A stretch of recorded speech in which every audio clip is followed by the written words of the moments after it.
की छोड़ सतगुरु रामपाल जी परमेश्वर जी की जय हो। सत्साई भाई और बहनों, पुस्तक भोगेगा अपना कियारे, इसके ऊपर वीडियो बनाने की श्रृंखला जारी है।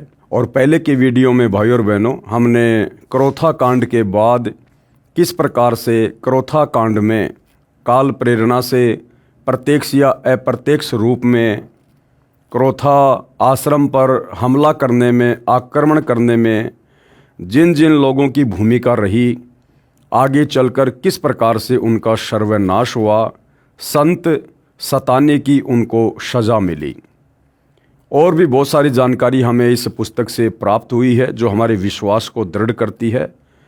और आज हमें इस पुस्तक से पता चलेगा कि सच्चे सतगुरु के मिलने के बाद, सत भक्ति मिलने के बाद हम कैसे अपनी भक्ति को बर्बाद कर देते हैं, या कैसे पूर्व जन्मों की अच्छी आत्माएं बिना तत्व ज्ञान के दूसरों को आशीर्वाद देकर स्वयंभू गुरु बनकर और अपनी भक्ति कमाई को नष्ट करके नरक में चले जाते हैं, लक 84 योनियों में चले जाते हैं।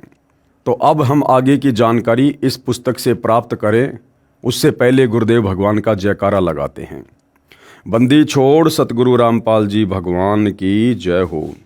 परमपिता परमात्मा, सारी सृष्टि के रचनहार, कुल मालिक, असंख्य ब्रह्मांडों के स्वामी, जगत गुरु, तीनों लोकों में प्रवेश करके सबका धारण पोषण करने वाले, राजा धीराज, आत्माधार, नाथों के नाथ, देवों के देव महादेव, सर्वेश्वर, महेश्वर, मृत्युंजय, अजरो अमर, आदि अनादि सनातनी प्रभु, जगत पिता जगदीश्वर, श्री श्री 1008 की उपाधि के वास्तविक अधिकारी, अकाल मूरत, सौद स्वरूपी राम वासुदेव, सर्वगतम ब्रह्म, परम पूज्य, प्रथम पूज्य, परम संत, परम पुरुष, परम धनी, परम दयालु, सत्य कबीर, हक्का कबीर, अल्लाहु कबीर, अल्लाहु अकबर, बाखबर, अल्लाह ताला, जगत के तारणहार, जगत के मुक्तिदाता, जगत के जगन्नाथ, हारे के सहारे, हिंदुओं के राम, मुसलमानों के अल्लाह, सिखों के वाहिगुरु, ईसाइयों के मसीह, दया के सागर दयानिधि, करुणा के सागर करुणानिधि,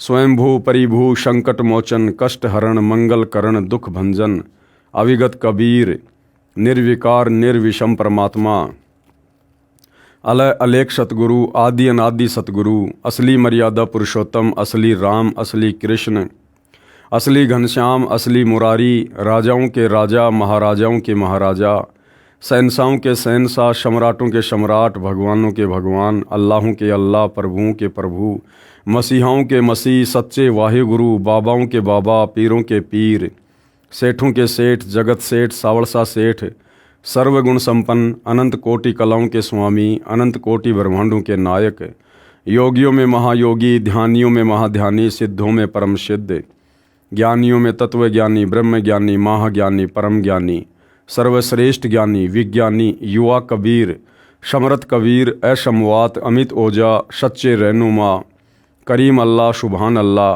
दुनिया के अंतिम पैगंबर, 8 सितंबर 1951 से गांव धनाना, जिला सोनीपत, हरियाणा, भारतवर्ष की पवित्र भूमि पे प्रकट, रियल कल की भगवान श्री नारायण साकार हरि, श्री बाबा साहेब नूर अनंत परमात्मा, सच्चे दरवेश, सच्चे बाखबर, संत शिरोमणि सतगुरु रामपाल जी परमेश्वर जी के चरण कमल में साध संगति से जुड़े हुए देश विदेश से आप और हम सभी सत्सेवक भाई बहनों का अनंत कोटि दंडवत प्रणाम।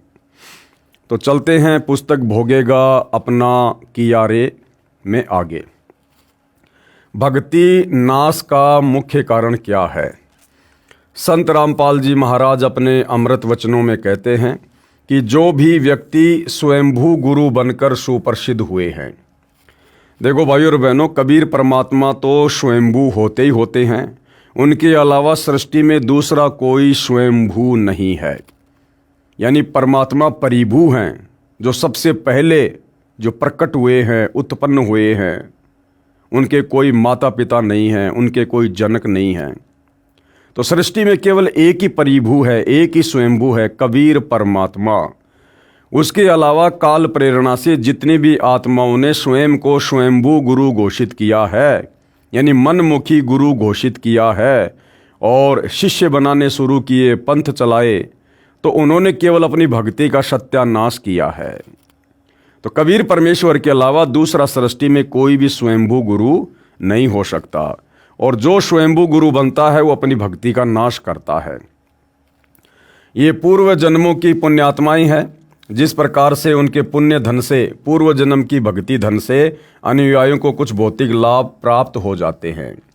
जैसे वर्तमान में राधा स्वामी पंथ के गुरु, ये सारे के सारे स्वयंभू गुरु हैं।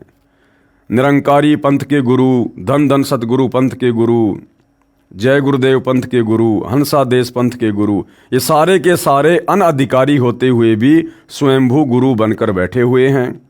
और इनके भोले भाले भक्तों को जो थोड़े बहुत लाभ इनके आशीर्वाद से मिल जाते हैं, वो इन स्वयंभू गुरुओं की पूर्व जन्म की भक्ति से, इनके द्वारा दिए गए आशीर्वाद से उनको हल्के फुल्के लाभ मिलते हैं। और वो भोली आत्माएं ये समझ बैठती हैं कि हमारे गुरुदेव में कोई करामात है, कोई चमत्कार है, कोई शक्ति है, जिस कारण से हमें लाभ हो रहे हैं। लेकिन बाद में इन स्वयंभू गुरुओं की भक्ति क्षीण हो जाती है, और जब इनकी भक्ति नष्ट होती है भाई और बहनों, खत्म होती है, उसके बाद इनकी दुर्गति होती है यहाँ भी, और मरने के बाद तो इनको नरक भोगना ही भोगना पड़ेगा, लक 84 में जाना ही जाना पड़ेगा। जैसे आप जी ने देखा होगा, राधा स्वामी पंथ का प्रवर्तक शिव दयाल, भाई और बहनों, अंत में शरीर त्यागने के बाद उसको भूत योनि प्राप्त हुई, वो उसको प्रेत योनि प्राप्त हुई। अपनी शिष्या बुक्की के अंदर वो प्रेत बनकर प्रवेश करके पहले की तरह चूरमा खाता था, पलंग पर बैठकर हुक्का पिया करता था। जय गुरुदेव पंथ के संचालक तुलसीदास जी, अंत समय में उनको कोढ़ हुआ, उनका एक हाथ पूरा कोढ़ से गल गया। अब जिनकी यही दुर्गति हुई है, सोचिए आगे उनके साथ में क्या होगा। लेकिन बाद में इन स्वयंभू गुरुओं की भक्ति क्षीण हो जाती है। जैसे इन्वर्टर की बैटरी चार्ज है, उससे पंखे भी चल रहे हैं, ट्यूब भी जग रही है, भले ही वर्तमान में चार्जर भी न लगा हो, परंतु संचित ऊर्जा के खर्च होने के बाद और आगे चार्जर न लगाने से एकदम बैटरी डिस्चार्ज हो जाती है तथा सर्व सुविधाएं बंद हो जाती हैं। यही दशा वर्तमान के सर्व पुण्यात्माओं स्वयंभू गुरुओं की है। अब भाई और बहनों, इन सभी स्वयंभू गुरुओं को यहाँ पर ये पुण्यात्मा शब्द से क्यों संबोधित किया गया है? क्योंकि ये भी कभी न कभी कबीर परमात्मा जब इस पृथ्वी पर रह रहकर सतगुरु रूप में, तत्वदर्शी संत के रूप में आते हैं, उस समय इन आत्माओं ने परमात्मा की शरण ग्रहण की थी, और उस समय इन्होंने मर्यादा में रहकर दान धर्म करके भक्ति कमाई इन्होंने अर्जित की थी, बैटरी अपनी चार्ज की थी। लेकिन आगे भक्ति मार्ग पर ठीक प्रकार ना चलने से, गलतियां कर देने से इन आत्माओं का मोक्ष नहीं हो पाया, और काल फिर आगे चलकर इनको किसी जन्म में, जब इनको मनुष्य जन्म प्राप्त होता है, उस पूर्व जन्म की तत्वदर्शी संत की शरण में आने के कारण जो बैटरी चार्ज हुई थी, उसके फलस्वरूप काल इनका दुरुपयोग करता है, इनको गुरुपद देता है और इनकी भी दुर्गति करवाता है, और अन्य आत्माओं को इनके पीछे लगवाकर शिष्यों के रूप में उनकी भी दुर्गति करवाता है। तो ये पूर्व जन्मों में कबीर परमात्मा की शरण में रह चुके होते हैं, इसलिए इनको पुण्यात्माओं शब्द से संबोधित किया है। यही दशा वर्तमान के सर्व पुण्यात्माओं स्वयंभू गुरुओं की है। ये सर्व पूर्व जन्मों में की भक्ति से चार्ज थे, वर्तमान में शास्त्र अनुकूल भक्ति साधना ना होने के कारण अपना तथा अपने अनुयायियों का जीवन नाश कर गए, कुछ वर्तमान में कर रहे हैं। जय गुरुदेव पंथ मथुरा का संत श्री तुलसीदास साहिब जी पूर्व जन्म के बहुत ही पुण्यकर्मी प्राणी हैं। ये श्री शिवदयाल सिंह जी से भी अधिक भक्ति धन युक्त हैं। राधा स्वामी पंथ की नींव डाली श्री शिवदयाल जी ने, और उसी राधा स्वामी पंथ से आगे निकला जय गुरुदेव पंथ, और जय गुरुदेव पंथ का संचालक था तुलसीदास, जिनको जय गुरुदेव के नाम से भी जाना जाता है। तो यहाँ पर गुरुदेव कह रहे हैं कि राधा स्वामी पंथ के प्रवर्तक शिवदयाल से भी ज़्यादा अच्छी भक्ति धन युक्त आत्मा कौन थी? जय गुरुदेव पंथ का संचालक तुलसीदास। लेकिन भाई और बहनों, पूर्व जन्म की सारी भक्ति कमाई अपने अनुयायियों को स्वयंभू गुरु बनकर आशीर्वाद दे देकर खर्च कर दी। बैटरी डिस्चार्ज कर दी और अंत में कोढ़ी होकर मरा। शरीर में कोढ़ हुआ, पूरा हाथ उनका कोढ़ से गड़ा। तो सोचो, जिसका ये लोक सुखी नहीं उसका परलोक क्या होगा। अगर गुरु की ये दशा हुई है तो उनके शिष्यों की क्या दशा होगी। परंतु वर्तमान में साधना शास्त्र अनुकूल ना होने से अपनी पुण्यों का नाश कर लिया है। अब इनकी बैटरी पूर्ण रूप से डिस्चार्ज हो चुकी है। जिस समय 7 सितंबर 1971 में इन्होंने भविष्यवाणी की है, 7 सितंबर 1971 में इन्होंने क्या भविष्यवाणी की थी, जो आपको पहले दिखाया था पिछले वीडियो में, कि वह अवतारी महापुरुष जिसकी लोग प्रतीक्षा कर रहे हैं वो आज 7 सितंबर 1971 को पूरा 20 वर्ष का हो चुका है, जो भविष्यवाणी केवल और केवल सतगुरु रामपाल जी पर फिट बैठती है। जिस समय 7 सितंबर 1971 में इन्होंने भविष्यवाणी की है, जो पुस्तक जय गुरुदेव की अमरवाणी के पेज नंबर 50 तथा 59 पर अंकित है, जिसमें एक अवतार की जानकारी दी है कि पृष्ठ 59 पर दिनांक 28 अगस्त 1971 को की गई भविष्यवाणी का कुछ अंश इस प्रकार है। महापुरुष का जन्म भारतवर्ष के एक छोटे से गांव में हो चुका है और वह व्यक्ति मानव इतिहास का सबसे महत्वपूर्ण व्यक्ति बनेगा। उसे जनता का इतना बड़ा समर्थन प्राप्त होगा कि आज तक किसी को नहीं मिला है। वह महापुरुष नए सिरे से विधान को बनाएगा और वह विश्व के संपूर्ण देशों पर लागू होगा। उसका एक झंडा होगा, यानी एक छत्र उसका साम्राज्य होगा पूरे विश्व पर। उसकी एक भाषा होगी, यानी उन्हीं का तत्व ज्ञान पूरे विश्व में होगा। पूरी दुनिया उन्हीं की भक्ति करेगी। कृपया देखें फोटोकॉपी पुस्तक जय गुरुदेव की अमरवाणी भाग 2 के पेज नंबर 50 59 की, इसी पुस्तक के पेज नंबर 81 से 82 पर। पृष्ठ 50 पर दिनांक 7 सितंबर 1971 की भविष्यवाणी का कुछ अंश इस प्रकार है। अवतारी शक्तियों का जन्म हो गया है। वह अवतार जिसकी लोगों को प्रतीक्षा है, यानी सतगुरु रामपाल जी के विषय में भविष्यवाणी है कि वह अवतार जिसकी लोगों को प्रतीक्षा है 20 वर्ष का हो चुका है। 1971 में इन्होंने भविष्यवाणी की और सतगुरु रामपाल जी का इस धरती पर आगमन 8 सितंबर 1951 को हुआ। और जिस समय इन्होंने 7 सितंबर 1971 को भविष्यवाणी की, सतगुरु रामपाल जी पूर्णतया कंप्लीट 20 वर्ष के लीला में जीवन के हो चुके थे। अभी ऊपर से आदेश बताने के लिए नहीं हो रहा है। क्या कहा? यदि उसका पता बता दूं तो लोग उसके पीछे पड़ जाएंगे। अभी ऊपर से आदेश बताने के लिए नहीं हो रहा है। मैं समय का इंतजार कर रहा हूं। समय आते ही सबको सब कुछ मालूम हो जाएगा और वो समय बहुत नज़दीक है भाई और बहनों। सन 2028 के बाद पूरे विश्व को पता चलेगा कि वो महापुरुष कौन है। विवेचन कर रहे हैं गुरुदेव भगवान। संत रामपाल जी महाराज का जन्म 8 सितंबर 1951 को गांव धनाना, जिला सोनीपत, प्रांत हरियाणा, भारत में किसान जाट परिवार में हुआ। दिनांक 7 सितंबर 1971 को संत रामपाल जी महाराज की आयु, यानी लीला में आयु, ठीक 20 वर्ष की थी। 8 सितंबर 1971 को 21वां वर्ष प्रारंभ होता है। श्री तुलसीदास जी, जो जय गुरुदेव पंथ मथुरा के वर्तमान में गुरु पद पर विराजमान हैं, वर्तमान में तो वो परलोक सिधार गए हैं, क्योंकि जिस समय पुस्तक लिखी गई थी उस समय तक वो शरीर में थे, जीवित थे। उन्होंने जो भविष्यवाणी की है वह संत रामपाल जी महाराज पर खरी उतरती है। इसके साथ साथ संत रामपाल जी महाराज का आध्यात्मिक ज्ञान अद्वितीय है, इसलिए सर्व संसार में विख्यात होगा। संत रामपाल जी महाराज ने सर्व संतों तथा पंथों की भक्ति विधि पर सवाल उठाए हैं कि इन सभी की साधना यानी भक्ति व्यर्थ है। इनके द्वारा बताए भक्ति के नाम मोक्षदायक नहीं हैं। जिन संतों को परमेश्वर मिला उन्होंने जो साधना की, हम सर्व को वही साधना करनी पड़ेगी। परमेश्वर प्राप्त संतों ने जो नाम जाप किए, जिनसे उनका मोक्ष हुआ, वे मंत्र वर्तमान में संत रामपाल जी महाराज के अतिरिक्त किसी के पास नहीं हैं। यदि श्री तुलसीदास जी जय गुरुदेव पंथ मथुरा वाले की दिव्य दृष्टि काम करती है तो बताएं कि वास्तव में वह महापुरुष संत रामपाल जी महाराज है या कोई अन्य है। हमें तो 100% विश्वास है कि संत रामपाल जी महाराज जी ही वह महापुरुष अवतार हैं जिसके विषय में सर्व भविष्य वक्ताओं ने भविष्यवाणियाँ की हैं। एकमात्र संत रामपाल जी महाराज ने ही अपने अनुयायियों की शराब, तमाकू, मांस, चोरी, रिश्वतखोरी आदि आदि सर्व बुराइयां छुड़वाई है।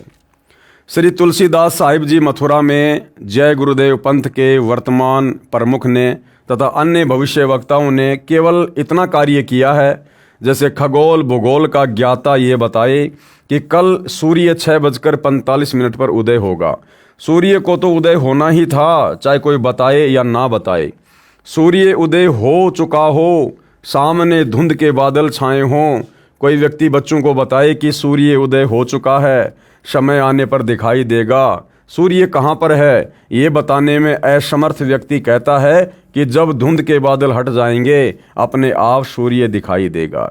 सूर्य तो उदय है, वह दिखाई भी देगा, चाहे कोई बताए ना बताए। अर्थात सतगुरु रामपाल जी का प्रकाश, उनके आध्यात्मिक ज्ञान का प्रकाश, उनकी ख्याति पूरे विश्व में होगी।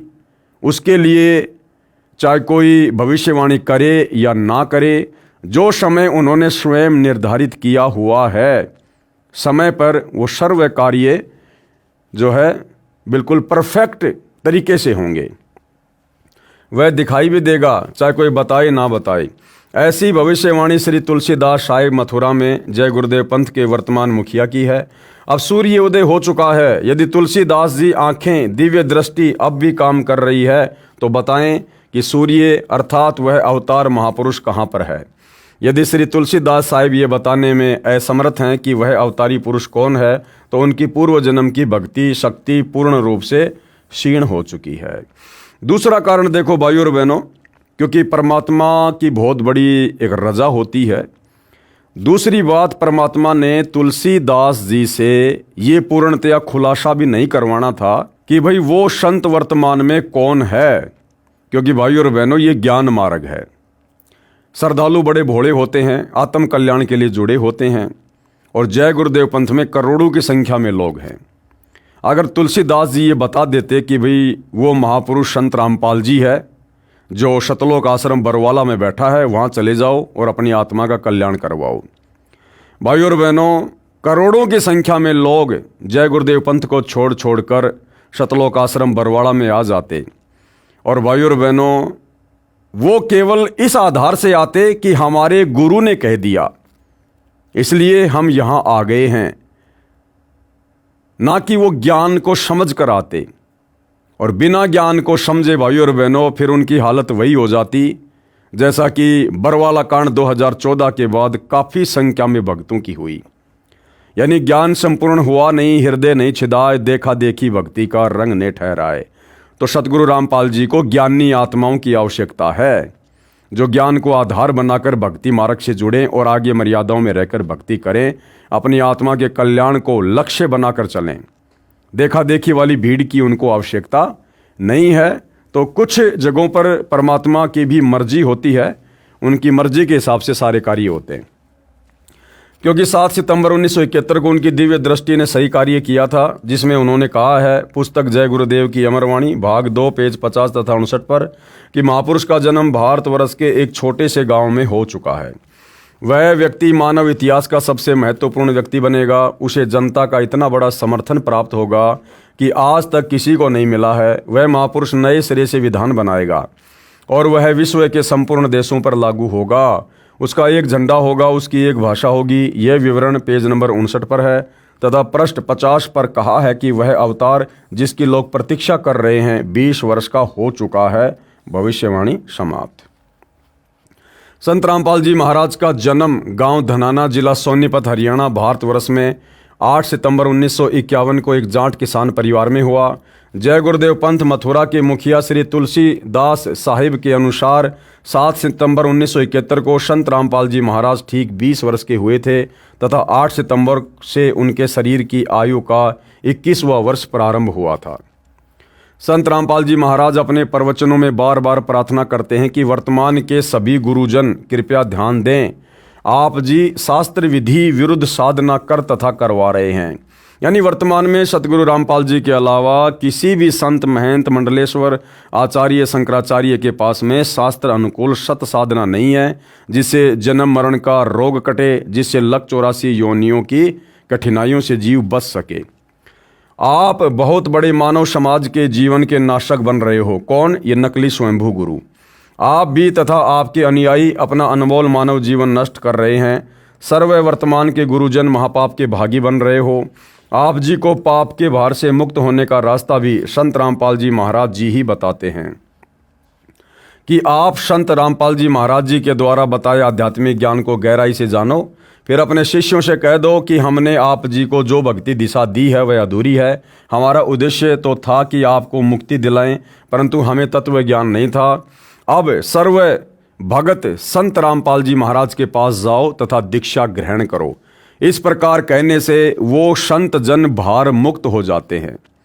भले फिर उसके बाद शिष्य उसको छोड़कर संत रामपाल जी के पास जाएं ना जाएं, लेकिन यदि वो स्वयंभू गुरु अपने ऊपर से उन नकली शिष्यों का भार उतारना चाहता है तो वो यदि ये बात कह देता है सार्वजनिक तौर पर संगत को कि भाई मेरे पास में शास्त्र अनुकूल सत भक्ति नहीं है, मेरे पास में आधा अधूरा ज्ञान है, और यदि आप लोगों को पूर्ण मुक्ति चाहिए तो वर्तमान में पूर्ण संत सतगुरु रामपाल जी है, आप उनकी शरण में जाओ, मैं भी उनकी शरण में जा रहा हूँ। तो इतना कह देने मात्र से भाई और बहनों और सतगुरु रामपाल जी से उपदेश लेते ही वह संत पूर्णतया अपने शिष्यों से भार मुक्त हो जाता है। परंतु जय गुरुदेव जी ने ऐसा नहीं किया। इस प्रकार कहने से गुरुजन पाप के भार से मुक्ति प्राप्त कर लेंगे, फिर स्वयं भी अपना कल्याण कराएं। वह संत रामपाल जी महाराज जी के पास आकर नाम दीक्षा ग्रहण करें। संत रामपाल जी महाराज कहते हैं कि सर्व संत तथा भगतजन जो दिशा भ्रष्ट हैं, मुझदास के पास आओ, अभिमान बड़ाई को त्यागो, मुझे अपना बच्चा जानकर अपने जन्म मृत्यु के दीर्घ रोग का नाश कराओ। जैसे किसी का बच्चा डॉक्टर बन जाता है, उसके पास उपचार के लिए जाने में संकोच कैसा, वह डॉक्टर बच्चा तो अपने माता पिता भाई बहन तथा छोटे बड़े सर्व समाज के व्यक्तियों का उपचार करता है। ठीक इसी प्रकार संत रामपाल जी महाराज के पास जन्म मृत्यु के रोग को नाश करने की जड़ी सतनाम जो 2 अक्षर का है तथा सारनाम जिसे आदि नाम भी कहते हैं, डॉक्टर के पास दूसरे डॉक्टर भी तो अपना उपचार कराने आते हैं। इसमें मान बढ़ाई का प्रश्न नहीं है। संत रामपाल जी महाराज अपने प्रवचनों में बताते हैं कि जब यह तत्व ज्ञान वर्तमान गुरुओं को समझ आ जाएगा तो इनके सामने काल एक और बाधा खड़ी करेगा कि हमारा सर्व जीवन इस साधना में व्यतीत हो गया, अब हमारा कल्याण कैसे होगा। यदि गुरु बदल लिया तो हम घर के रहे ना घाट के। उन्हें इस शंका के समाधान के लिए एक उदाहरण है। महर्षि रामानंद पंडित जी, महर्षि रामानंद पंडित जी, भाई उनसे बड़े गुरु, उनसे बड़े दार्शनिक, उनसे बड़े ज्ञाता वेदों के, गीता के, पुराणों के आज वर्तमान में देश के चारों शंकराचार्य भी नहीं हैं। और उस पंडित रामानंद ने ज्ञान समझ में आने के बाद समाज को, मान बढ़ाई को, अहंकार को एक कोने में पटक दिया और कबीर परमेश्वर जी उनको गुरु धारण किया। जबकि कबीर जी की उस समय शरीर की लीला में आयु मात्र 5 वर्ष की थी और पंडित रामानंद जी का पूरे विश्व में बोलबाला था। उस समय 104 वर्ष के थे वो, लेकिन उन्होंने अपना आत्म कल्याण देखा, मोक्ष देखा, समाज नहीं देखा, मान बढ़ाई नहीं देखी। महर्षि रामानंद पंडित जी जिस समय 104 वर्ष के हो चुके थे, उस समय परमेश्वर कबीर जी ने उनको तत्व ज्ञान समझाया तथा सतलोक में अपनी समर्थता से परिचित कराया। उस समय स्वामी रामानंद जी ने 1400 ऋषि शिष्य बना रखे थे जो अन्य स्थानों पर प्रचार किया करते थे। तब महर्षि रामानंद जी ने यह प्रश्न परमेश्वर कबीर जी के समक्ष किया था कि हे परमेश्वर, अब मेरा क्या होगा। यानी पूरी जिंदगी सैकड़ों वर्ष की मैंने इसी शास्त्र विरुद्ध साधना में बिता दी, अब मेरे पास में जीवन शेष नहीं है, अब मेरा कल्याण कैसे होगा। यदि मैं आपसे उपदेश ले लूं तो मेरी पूर्व साधना का क्या होगा। अब आयु बहुत ही कम शेष है, आप वाली भक्ति कैसे कर पाऊंगा, कहीं मैं घर का रहूं ना घाट का। तो परमेश्वर कबीर जी ने उस पुण्यात्मा की शंका का समाधान इस प्रकार किया था। कैसे? उस समय परमेश्वर कबीर जी की लीला में आयु 5 वर्ष की थी। परमेश्वर कबीर जी ने कहा, स्वामी जी, जैसे बच्चा 10वीं कक्षा में पढ़ रहा है, उसको आगे की शिक्षा का ज्ञान न हो तो उसे कहें कि आप आगे की उच्च कक्षा में प्रवेश पाओ, वह बच्चा कहे कि मेरी पीछे की पढ़ाई का क्या होगा। तो ये प्रश्न अबोध बच्चे ही किया करते हैं। फिर परमेश्वर कबीर जी ने कहा, स्वामी जी, यानी कबीर परमेश्वर जी ने मर्यादा बनाए रखने के लिए महर्षि रामानंद जी को गुरु बना लिया था, इसलिए स्वामी शब्द से संबोधित कर रहे थे। यह आध्यात्मिक मार्ग है। मर्यादा में रहकर भक्ति करने से आध्यात्मिक लाभ शीघ्र ही प्राप्त हो जाता है। मैं यानी कबीर परमेश्वर यानी 5 वर्ष की लीला में आयु में उस समय कबीर परमात्मा ने कहा कि मैं कबीर परमेश्वर आपको सत्य नाम जो 2 अक्षर का है, जिसमें एक ओम तथा दूसरा तत् जो सांकेतिक है, वो दूंगा, जिसके एक सुमरण से इतनी भक्ति धन प्राप्त होता है कि 14 लोक की कीमत भी कम रह जाए। यानी रामानंद जी ने शास्त्र विरुद्ध साधना करके जो भक्ति कमाई, जो भक्ति धन सैकड़ों वर्ष की उम्र में नहीं जोड़ा था, उससे कहीं ज्यादा भक्ति धन कबीर परमेश्वर से सतनाम लेकर मर्यादा में रहकर एक सुमरण करने से प्राप्त हो जाता है। सतनाम पालड़े रंग होरी हो, 14 लोक चढ़ावे राम रंग होरी हो। यानी एक तराजू के एक पालड़े में वो सतनाम जो 2 अक्षर का है वो रख दो, और एक पालड़े में 14 लोक वो चढ़ा दीजिए, तो भी सतनाम वाले पालड़े का वजन ज्यादा रहेगा। इतनी कीमत उस मंत्र की है। 3 लोक पाशंग धरे रंग होरी हो, तो ना तुले तुलाया राम रंग होरी हो। कबीर परमेश्वर जी ने फिर कहा कि हे स्वामी जी, जीवन तो थोड़ा ही भला जो सत सुमरण होय, अगर सच्चा नाम मिल जाए तो लंबे चौड़े जीवन की आवश्यकता नहीं है। लाख वर्ष का जीवना लेखे धरे न कोई।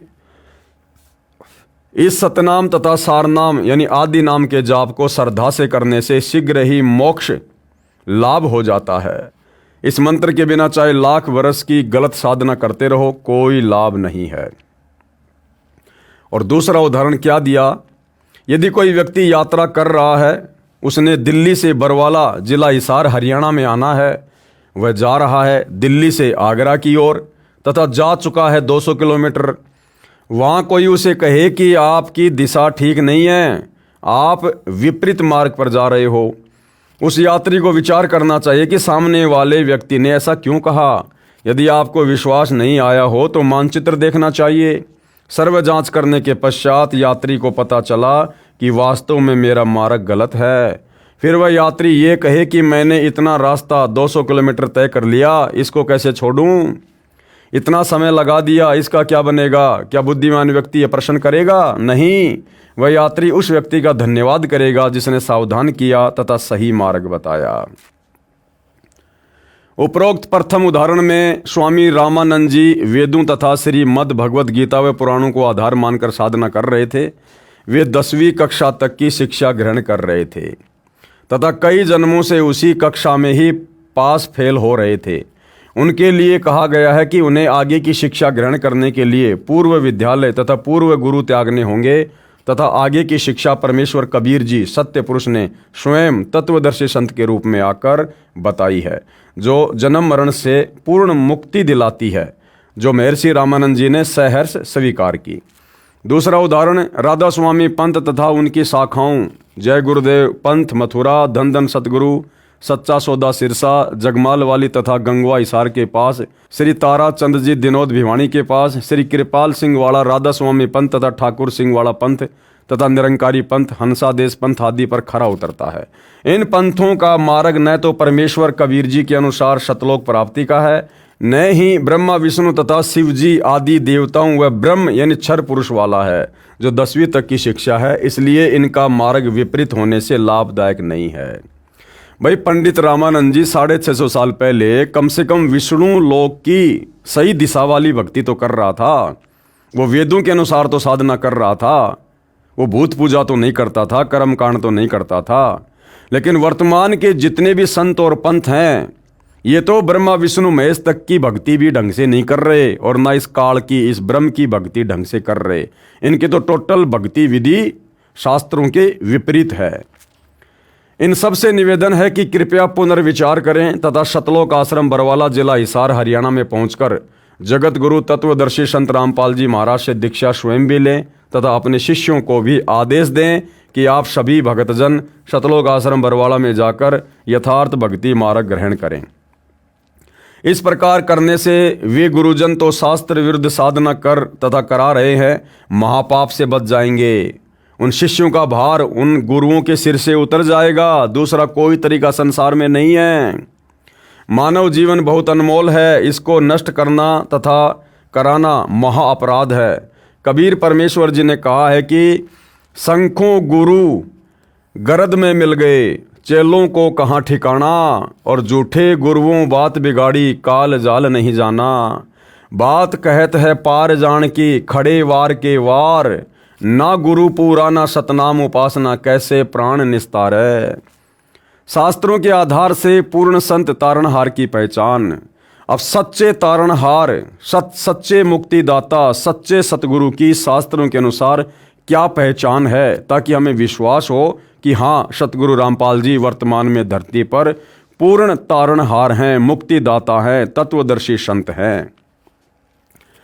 श्री सावन सिंह जो बाबा जयमल सिंह जी के शिष्य तथा डेरा ब्यास के दूसरे गद्दी नशीन हैं। बाबा जयमल सिंह आगरा के श्री शिवदयाल सिंह राधा स्वामी के शिष्य थे। अधिक जानकारी के लिए कृपया पढ़ें पुस्तक हरि आए हरियाणे नू। श्री सावन सिंह जी ने अपने विचार तथा श्री शिवदयाल राधा स्वामी पंथ के प्रवर्तक के विचारों को पुष्ट करने के लिए संत मत प्रकाश पुस्तक 5 भागों में लिखी है। संत मत प्रकाश भाग 4 पेज नंबर 261-262 पर श्री गुरु ग्रंथ साहिब से श्री नानक जी की अमरवाणी तथा परमेश्वर कबीर जी की अमृतवाणी का हवाला देकर अपने मत को पुष्ट करने की कुचेष्टा की है, जो उनके विपरीत ही है, जो इस प्रकार है। पुस्तक संत मत प्रकाश भाग 4 के पेज नंबर 261 पर लिखा है कि गुरु ग्रंथ साहिब में लिखा है, यानी सतगुरु रामपाल जी नहीं कह रहे कि गुरु ग्रंथ साहिब में ये वाणी लिखी हुई है। सतगुरु रामपाल जी तो राधा स्वामी पंथ वालों की पुस्तक को दिखाकर कह रहे हैं कि राधा स्वामी पंथ वाले कह रहे हैं कि श्री गुरु ग्रंथ साहिब में ये वाणी लिखी है। कौन सी वाणी? सोई गुरु पूरा कहावे, जो 2 अक्षर का भेद बतावे, एक छुड़ावे एक लखावे, तो प्राणी निज घर को जावे। अब एक काल प्रेरित पंथ है भाई और बहनों, उसको पंथ भी नहीं कह सकते, बस ऐसे ही हुआबाई वाली बातें हैं। एक मदन पंथ है जिसका वर्तमान में एक स्वयंभू गुरु बना हुआ है नितिन, तो वो बार बार इस वाणी का जिक्र करता है कि भाई संत रामपाल जी कहते हैं कि ये जो वाणी है, सोई गुरु पूरा कहावे, 2 अक्षर का भेद बतावे, एक छुड़ावे एक लखावे, तो प्राणी निज घर को जावे। तो वो अपने भक्तों को भ्रमित करता है कि संत रामपाल जी कह रहे हैं कि ये वाणी गुरु ग्रंथ साहिब में लिखी हुई है, और कहता कि मुझे दिखा दो गुरु ग्रंथ साहिब में कहाँ लिखी है, अर्थात संत रामपाल जी झूठ बोल रहे हैं। तो भाई सतगुरु रामपाल जी तो पहले क्लियर कर चुके हैं, उन्होंने अपनी तरफ से नहीं कहा कि ये वाणी गुरु ग्रंथ साहिब में लिखी हुई है।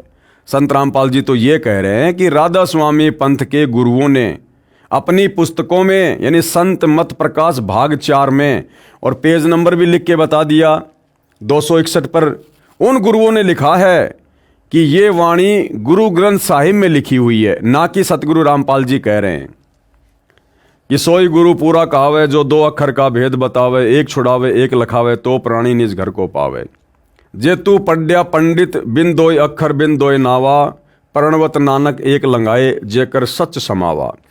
फिर परमेश्वर कबीर साहिब जी की वाणी का हवाला देकर लिखा है कि कबीर जी भी यही कहते हैं, क्या कहे कबीर अक्षर 2 भाक, होएगा कसम तो लेगा राख। यानी सच्चा सतगुरु होगा तो तुझे मुक्ति दिला देगा, अगर उसके कहे अनुसार वो 2 अक्षर सतनाम के जाप करेगा तो। फिर पृष्ठ 262 पर संत मत प्रकाश भाग 4 पर श्री नानक जी की वाणी का हवाला दिया है, जो इस प्रकार है। वेद कतेब सिमरत सब सासत, इन पढ़्या मुकत न होई, एक अक्षर जो गुरुमुख जापे, तिसकी निर्मल सोई। उपरोक्त वाणियाँ स्वयं कबीर परमेश्वर जी तथा परमात्मा प्राप्त संत नानक देव जी की हैं। इसका अनुवाद व भावार्थ श्री सावन सिंह जी ने गलत किया है, कहा है कि वे 2 अक्षर पार ब्रह्म में आगे जाकर मिलेंगे। राधा स्वामी पंथ के संत तथा शाखाओं के संत 5 नाम ररंकार, ओंकार, ज्योति निरंजन, सोहम तथा सतनाम तथा अकाल मूर्ति, सत्य पुरुष, शब्द स्वरूपी राम व राधा स्वामी नाम दान करते हैं। 2.5 घंटे सुबह व 2.5 घंटे शाम हठ योग करने से मोक्ष बताते हैं। जो साधना किसी भी परमात्मा प्राप्त संत तथा परमेश्वर कबीर जी की अमर वाणी से मेल नहीं खाती है। पूर्वोक्त अमृतवाणी में श्री नानक जी तथा परमेश्वर कबीर जी ने स्पष्ट किया है कि तारणहार परम संत वही है जो 2 अक्षर का भेद बताता है, यानी जिसके पास में शतनाम का भेद हो। शतनाम में 2 अक्षर होते हैं। केवल शतनाम शतनाम ये कोई जाप मंत्र नहीं है। शतनाम तो संकेत है सच्चे नाम की तरफ, जो 2 अक्षर का भेद बताता है, क्योंकि 2 अक्षर का जाप करने को कहा है। गुरुमुख होकर अर्थात गुरुजी जिन 2 अक्षर के नाम का जाप करने को कहते हैं वह शतनाम है। उस शतनाम में 2 अक्षर इस प्रकार हैं, ओम तथा दूसरा तत्। ओम तो सीधा सीधा इस ब्रह्म का है, काल का है, और दूसरा है अक्षर पुरुष का। वो केवल अधिकारी गुरु ही उपदेशी को बताता है कि ये जो तत् है, जो सांकेतिक है, इसका वो वास्तविक मंत्र क्या है। जो कि सांकेतिक है उसको संत रामपाल जी महाराज के अतिरिक्त कोई नहीं जानता। हाँ, वर्तमान में बहुत सारे लोग जान गए हैं उनसे उपदेश लेने के बाद। अब यदि कोई निकम्मी आत्मा उनसे उपदेश लेने के बाद उस मंत्र को स्वयंभू गुरु बनकर आगे देने लग जाए, या गुरुद्रोही या गुरु विमुख होकर उस मंत्र को वैसे बताने लग जाए, तो वो खुद पाप का भागी बनेगा। लेकिन वो मंत्र ऐसे किसी से लेने से, जाप करने से काम नहीं करता है, जब तक अधिकारी गुरु सतगुरु रामपाल जी से उपदेश लेकर मंत्र का जाप ना किया जाए। फिर एक नाम गुरु मुख जापे नानक होत निहाल, जिसका भी अर्थ स्पष्ट है कि 2 अक्षरों अर्थात सतनाम से भिन्न एक नाम और है, जिसे आदि नाम या सार नाम कहा है। वह भी जाप करने का है, उसको भी गुरु जी ही दान करेगा। एक श्री तुलसीदास हाथरस वाले संत हुए हैं। एक तो तुलसीदास जी जय गुरुदेव पंथ के प्रवर्तक हैं, उनके अलावा एक श्री तुलसीदास हाथरस वाले संत हुए हैं। उन्होंने कबीर परमेश्वर जी की वाणी को पढ़कर स्वयंभू संत बनकर अपनी वाणी बनाकर घट रामायण नामक पुस्तक 2 भागों में लिखी है। घट रामायण भाग 1 पृष्ठ 27 पर तुलसीदास जी हाथरस वाले स्पष्ट करते हैं कि 5 नाम काल के जानो। फिर कहा है कि सतनाम ले जीव उबारी, आदि नाम ले काल गिराऊं। इससे भी स्पष्ट है कि 5 नाम काल के हैं। जो 5 नाम वर्तमान में राधा स्वामी पंथ में, धन धन सतगुरु पंथ में दिए जा रहे हैं, वो सारे के सारे काल के नाम हैं। इससे भी स्पष्ट है कि 5 नाम काल के हैं। इनसे अन्य शतनाम तथा आदि नाम, जिसे सार नाम भी कहते हैं, अन्य है जो मोक्षदायक है। निष्कर्ष, पूर्ण संत तारणहार यानी सायरन संत रामपाल जी हैं, जिन्होंने 2 अक्षर का भेद बताया है। सतनाम के 2 अक्षर का भेद केवल सतगुरु रामपाल जी परमेश्वर जी ने बताया है, अन्य किसी के पास नहीं है। राधा स्वामी वाले, सच्चा सौदा वाले परम संत तारणहार नहीं हैं। ये सब नकली हैं। इनसे बचिए तथा संत रामपाल जी महाराज के पास आकर अपना कल्याण करवाएं। तारणहार परम संत की अन्य पहचान, जो पूर्ण संत होगा, मुक्ति का दाता होगा, जगत गुरु होगा, उसकी अन्य क्या पहचान होती है। परमेश्वर कबीर जी ने परम संत तारणहार, जो परमेश्वर कबीर जी का कृपा पात्र होता है, उसकी पहचान बताते हुए कहा है, जो मम संत सत शब्द दृढ़ावे, यानी जो मुक्ति का वास्तविक मंत्र जो दान करेगा, वाके संग सब राड बढ़ावें। उस पूर्ण संत के साथ में बाकी जितने भी नकली धर्म गुरु हैं, वो काल प्रेरणा से वाद विवाद करेंगे, लड़ाई झगड़ा करेंगे। ऐसे संत महंतन की करनी, धर्मदास में तो से वर्णी। परमात्मा ने कहा कि धर्मदास, ऐसे मैं तेरे को उन नकली संतों की करनी और उस पूर्ण संत की करनी बताता हूँ, कि जो सच्चा संत होगा, जो सच्चा जगत उद्धारक होगा, जो पूर्ण संत होगा, तत्वदर्शी होगा, जो आत्माओं को शत शब्द दान करेगा, शतनाम देगा, सार नाम देगा, कहते हैं उसके साथ में सब लोग काल प्रेरणा से झगड़ा करेंगे। इस अमरवाणी का भावार्थ है कि कबीर परमेश्वर जी ने कहा है कि जो मेरा संत सच्चे ज्ञान व सच्चे नाम सतनाम के विषय में दृढ़ता से बताएगा, उसके साथ उस समय के संत तथा महंत झगड़ा करेंगे, क्योंकि वह सच्चा ज्ञान उन नकलियों के नकली ज्ञान का पर्दाफाश करेगा। ये पहचान भी उस संत की होगी। वर्तमान में संत रामपाल जी महाराज के सच्चे ज्ञान से बौखला कर करोथा कांड करा दिया, परंतु परमेश्वर कबीर जी का पंजा सिर पर बराबर बना रहा, जिस कारण संत रामपाल जी महाराज तथा अनुयायी सुरक्षित रहे। भाई, संत रामपाल जी के शीश पर किसी का पंजा नहीं है। हाँ, ये जरूर हम मान सकते हैं और मानेंगे, सत्य है कि उनके अनुयायियों पर उनका पंजा अवश्य है। बाकी जो लेखक लिख रहा है कि संत रामपाल जी पर कबीर परमात्मा का पंजा बना रहा, ऐसा नहीं है। सतगुरु रामपाल जी स्वयं कबीर परमात्मा है। लेखक जो भगत है वो अभी थोड़ा नादान है, तत्व ज्ञान से थोड़ा अपरिचित है। फिलहाल वो सतगुरु रामपाल जी की वास्तविक परमात्मा वाली स्थिति से परिचित नहीं है। परमेश्वर का प्रचार पहले से कई गुना बढ़ गया। परमेश्वर सत्य का साथ देते हैं। विशेष पुस्तक जय गुरुदेव की अमरवाणी भाग 2 के पेज नंबर 43 पर लिखा है कि भारत जैसे राष्ट्र में हम प्रत्येक व्यक्ति का आदर करते हैं, इसलिए हमारे विधान में आलोचना करने की स्वतंत्रता है, यानी सत्य बताने की स्वतंत्रता है। और हमारा अनुरोध है कि आलोचना सत्य को सामने रखते हुए करनी चाहिए, जिससे जनहित हो। कहाँ लिखा हुआ है? स्वामी जी, साकारी पत्रिका, 14 जून 1971। प्रिय पाठकों, इस पुस्तक जय गुरुदेव की विशेष भविष्यवाणी में सर्व विवेचन परमाणु सहित किया गया है। फिर भी कोई भूल हुई हो तो क्षमा करें। धन्यवाद। परमेश्वर कबीर जी द्वारा अवतार धारण करने की भविष्यवाणी। परमेश्वर कबीर जी द्वारा अवतार धारण करने की भविष्यवाणी। कबीर सागर में कबीर वाणी नामक अध्याय में पेज नंबर 136-137 पर 12 पंथों का विवरण देते हुए वाणी लिखी है, जो इस प्रकार है। द्वादश पंथ चलो सो भेद, द्वादश पंथ काल फुरमाना। कबीर परमात्मा ने कहा कि धर्मदास, जो 12 नकली कबीर पंथ काल के द्वारा चलाए जाएंगे, उन 12 नकली कबीर पंथों में मोक्ष मार्ग नहीं होगा, काल का पहरा होगा। द्वादश पंथ काल फुरमाना और भूले जीव न जाए ठिकाना। और उन 12 कबीर पंथों में नाम लेने वाला भी पूर्ण मोक्ष प्राप्त नहीं करेगा, वो काल के मुख में ही जाएगा। प्रथम आगम कही हम राखा, वंश हमारा चूड़ामणि शाखा। दूसर जग में जागू भरमावे, बिना भेद वो ग्रंथ चुरावे। तीसरा सुरती गोपाल ही होई, अक्सर जो जोग दृढ़ावे सोई। चौथा मूल निरंजन बानी, लोक वेद की निर्णय ठानी। पंचम पंथ टकसार भेद ले आवे, नीर पवन को संधि बतावे। सो ब्रह्म अभिमानी जानी, सो बहुत जीवन की करी है हानि। छठवा पंथ बीज को लेखा, लोक परलोक कहे हमने देखा। 5 तत्व का मर्म दृढ़ावे, सो बीजक शुक्ल ले आवे। 7वां पंथ सत्य नाभि प्रकाशा, गटके माही मार्ग निवासा। 8वां जीव पंथ ले बोले वानी, भयो प्रतीत मर्म नहीं जानी। 9वें राम कबीर कहावे, सतगुरु भ्रम ले जीव दृढ़ावे। 10वें ज्ञान की काल दिखावे, भई प्रतीत जीव सुख पावे। 11वें भेद परम धाम की बाणी, शाख हमारी निर्णय ठानी। साखी भाव प्रेम उपजावे, ब्रह्म ज्ञान की राह चलावे। तिनमें वंश अंश अधिकारा, तिनमें 100 शब्द होय निर्धारा। संवत 1775 होई, ता दिन प्रेम प्रकटे जग सोई। साखी हमारी ले जीव समझावे, असंख्य जन्म ठोर नहीं पावे।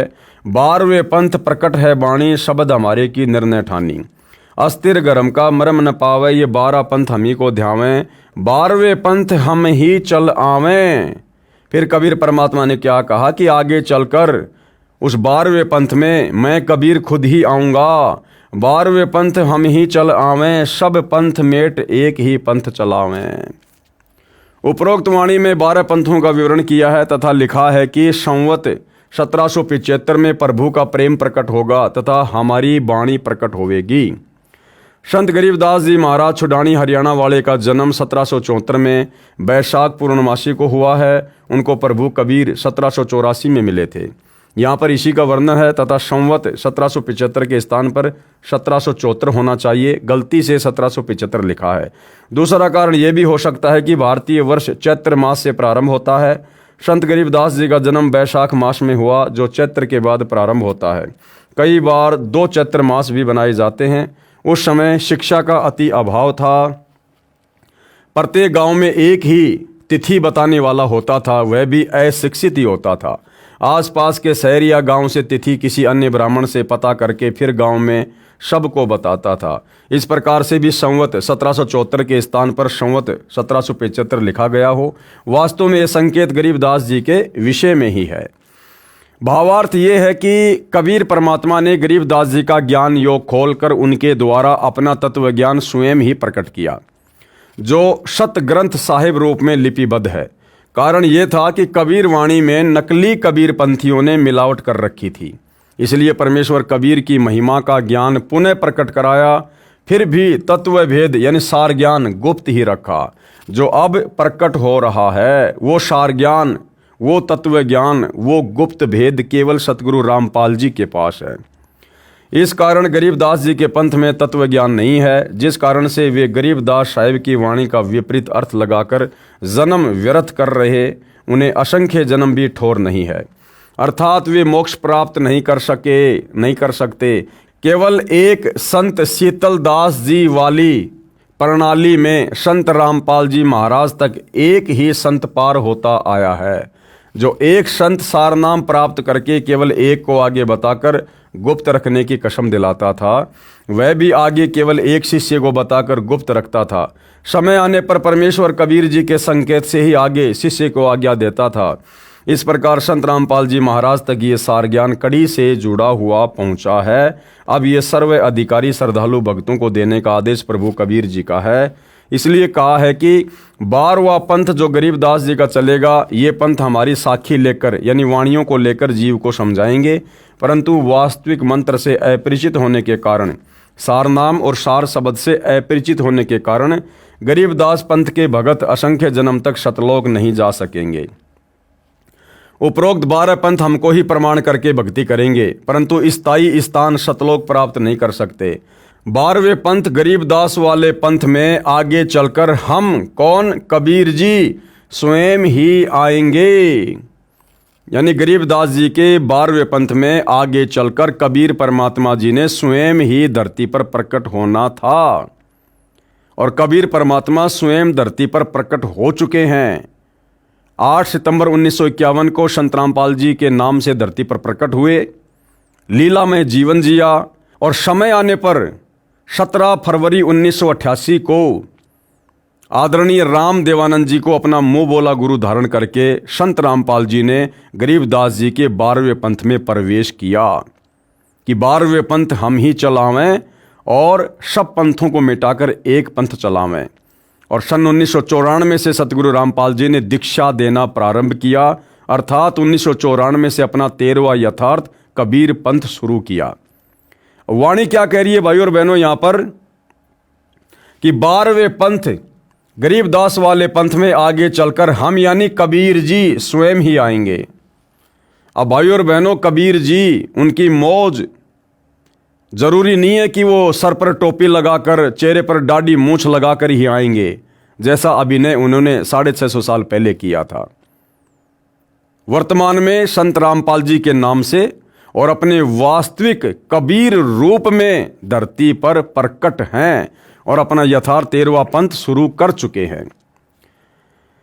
12वें पंथ गरीबदास वाले पंथ में आगे चलकर हम यानी कबीर जी स्वयं ही आएंगे तथा सब 12 पंथों को मिटाकर एक ही पंथ चलाएंगे। उस समय तक सार शब्द छुपा कर रखना है। यही प्रमाण संत गरीबदास जी महाराज ने अपनी अमृतवाणी असुर निकंदन रमणी में किया है कि सतगुरु दिल्ली मंडल आईसी और सूती धरणी सोम जगाईसी। पुराना रोहतक जिला, वर्तमान में सोनीपत जिला, झज्जर जिला, रोहतक दिल्ली मंडल कहलाता है, जो पहले अंग्रेजों के शासनकाल में केंद्र के अधीन था। 12 पंथों का विवरण कबीर चरित्र बोध सागर प्रश्न नंबर 1870 पर भी है, जिसमें 12वां पंथ गरीबदास जी वाला पंथ स्पष्ट लिखा है। कबीर साहिब के पंथ में काल द्वारा प्रचलित 12 पंथों का विवरण कबीर चरित्र बोध कबीर सागर पेज नंबर 1870 से। सबसे पहला नारायण दास जी का पंथ, दूसरा यागोदास, तीसरा सूरत गोपाल, चौथा मूल निरंजन पंथ, पांचवा टकसार पंथ, छठवां भगवान दास पंथ, सातवां सत्यनामी पंथ, आठवां कमाली यानी कमाल का पंथ, 9वां राम कबीर पंथ, 10वां प्रेम धाम यानी परम धाम की वाणी पंथ, 11वां जीवा पंथ, 12वां गरीबदास पंथ। कबीर परमेश्वर जी सन 1518 में सतलोक प्रस्थान के 33 वर्ष पश्चात सन 1551 में 7 वर्षीय संत दादू साहेब जी को मिले। 209 वर्ष के बाद सन 1727 में 10 वर्षीय संत गरीबदास जी को गांव छुडानी, जिला झज्जर, हरियाणा प्रदेश, भारत में मिले। इसके बाद 292 वर्ष के बाद 7 वर्षीय संत गीसा दास जी को गांव खेकड़ा, जिला मेरठ, उत्तर प्रदेश में मिले, जो आज भी यादगार साक्षी है।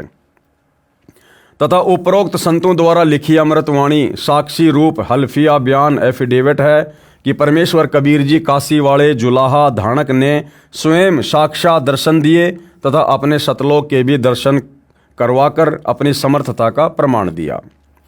संत रामपाल जी महाराज को परमेश्वर कबीर साहिब जी संवत 2054 फाल्गुन मास शुक्ल पक्ष एकम मार्च 1997 को दिन के 10 बजे मिले तथा सार शब्द की वास्तविकता तथा संगत को दान करने का सही समय का संकेत देकर अंतर्ध्यान हो गए तथा इसको अगले आदेश तक रहस्य युक्त रखने का आदेश दिया।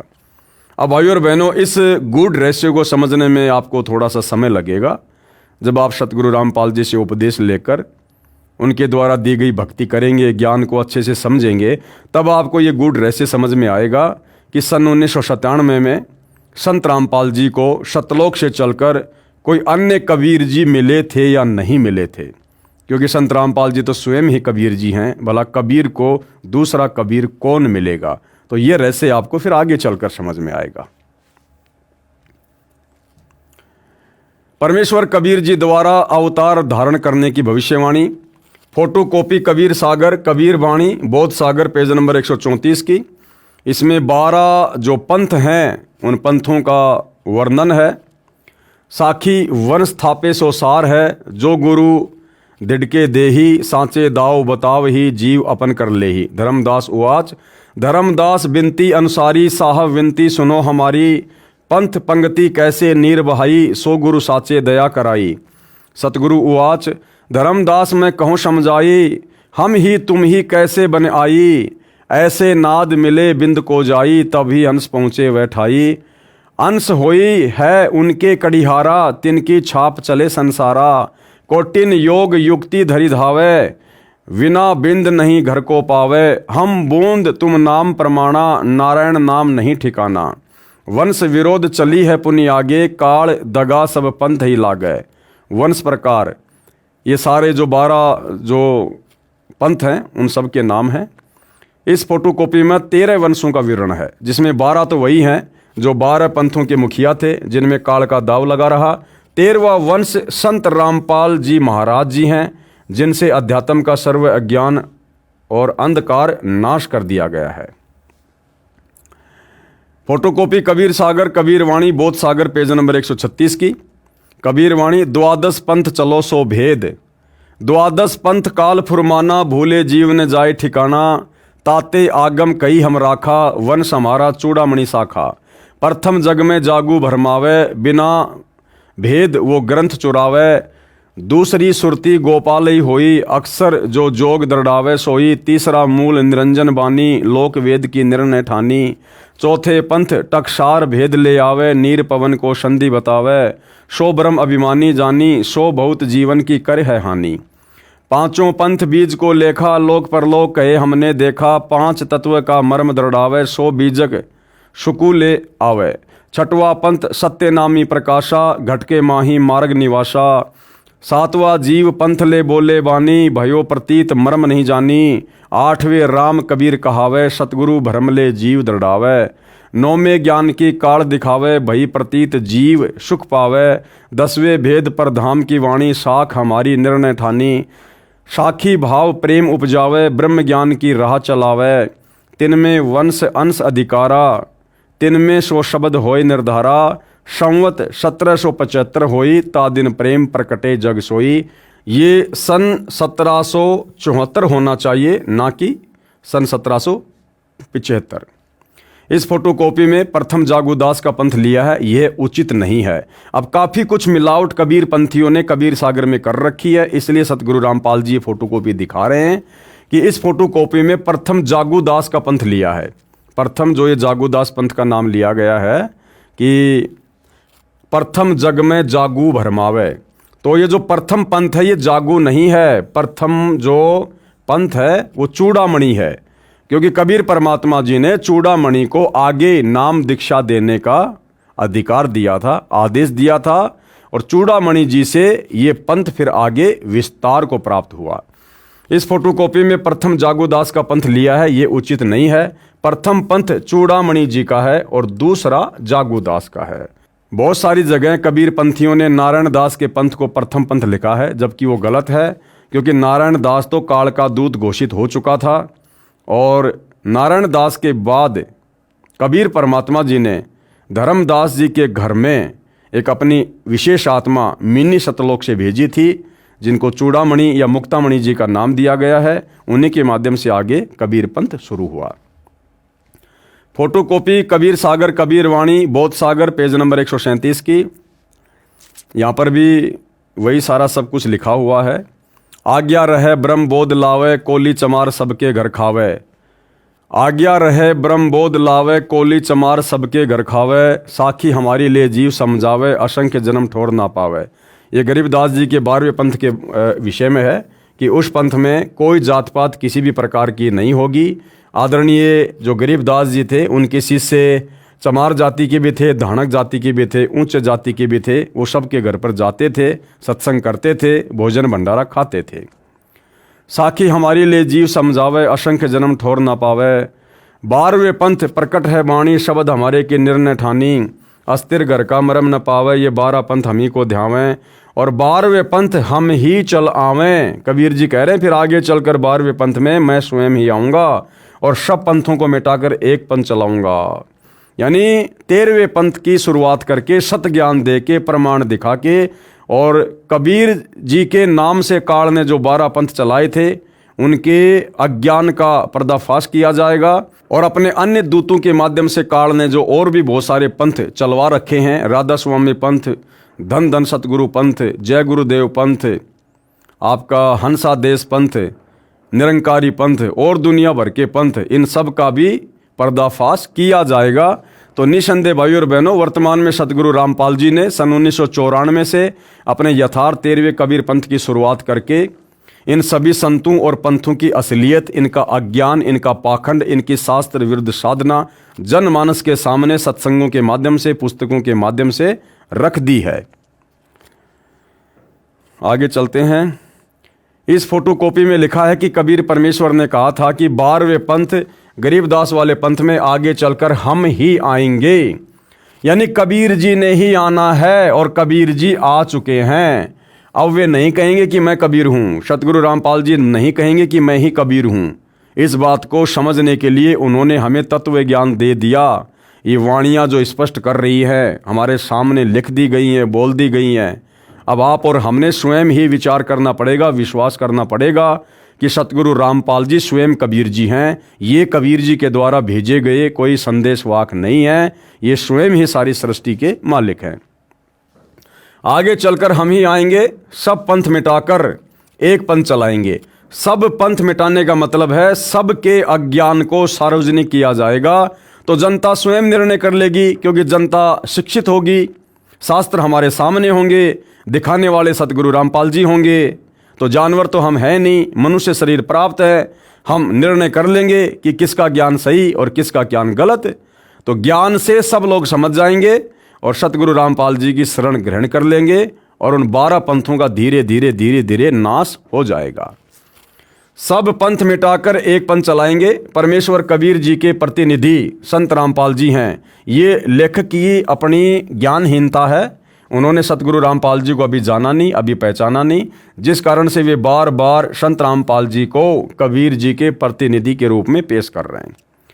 कबीर परमेश्वर जी ने कहा था, ये मेरा कथन उस समय सत्य होगा जब कलयुग 5505 वर्ष बीत चुका होगा। पुस्तक हिमालय तीर्थ जो शंकराचार्य द्वारा लिखी है, इसके पेज नंबर 42 पर कहा है कि आदि शंकराचार्य का जन्म कलयुग के 3000 वर्ष बीत जाने पर हुआ था। पुस्तक ज्योतिर्मय ज्योतिर्मठ के पेज नंबर 11 पर लिखा है कि आदि शंकराचार्य का जन्म ईसा मसीह से 508 वर्ष पहले हुआ था। इस प्रकार 2000 सन का कलयुग 5508 वर्ष बीत चुका है। अधिक ज्ञान के लिए पढ़िए पेज नंबर 103 पर। फोटोकॉपी कबीर सागर के पृष्ठ 1870 की कबीर साहब के पंथों का वृतांत। ये जो यहाँ पर प्रथम पंथ नारायण दास लिखा हुआ है, ये भी कबीर पंथियों ने मिलावट की है। प्रथम पंथ का जो संचालक था वो चूड़ामणि था। तो ये उन्हीं 12 पंथों का पूरा विवरण है। और आगे फोटोकॉपी कबीर साहिब बोध सागर सक्षम वेद बोध के प्रश्न नंबर 120 की है। धर्म राय अस विनती ठानी, मैं सेवक दुतिया नहीं जानी, ज्ञानी बिनती एक हमारा, सो न करो मोर होय बिगाड़ा, पुरुष मोकू दीन्यो राजू, तुम हूँ देव होए तब काजू, बिनती एक करो हो ताता, दृढ़ करी जान्यो हमरी बाता। यानी जब कबीर परमात्मा प्रथम बार काल की तपतशिला पर अपने पुत्र जोगजीत के रूप में आए थे, तो काल और कबीर परमात्मा के बीच में कुछ बातें हुई थी, एग्रीमेंट हुआ था, उनके विषय में ये चर्चा है। फोटोकॉपी कबीर सागर बोध सागर सक्षम वेद बोध के प्रश्न नंबर 121 की ये वही वाणियाँ हैं। तो काल ने कहा था कि सतयुग त्रेता द्वापर माही, तीनों युग जीव थोड़े जाही, और चौथा युग जब कलयुग आवे तब तुम शरण जीव बहु जावे, ऐसे वचन हरि मोहि दीजिए तब संसार गवन तुम कीजिए।